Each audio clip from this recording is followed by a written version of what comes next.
ফি জান্নাতিন নাঈম।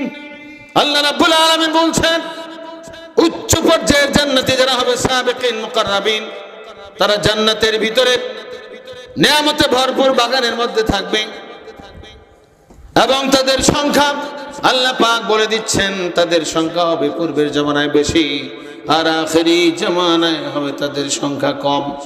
সুল্লাতুম মিনাল আউয়ালিন ওয়া কালিলুম মিনাল আখিরিন। উচ্চ পর্যায়ের জান্নাতীদের সংখ্যা পূর্বের জামানায় বেশি হবে আর আখেরি জামানায় হবে তাদের সংখ্যা কম। আল্লাহ রাব্বুল আলামিন সেই উচ্চ পর্যায়ের জান্নাতীদের নাজ নেয়ামত সম্বন্ধে বলে দিচ্ছেন আলা সুরুরিম মাউদুনা মুত্তাকিন আলাইহা মুতাকাবিলিন।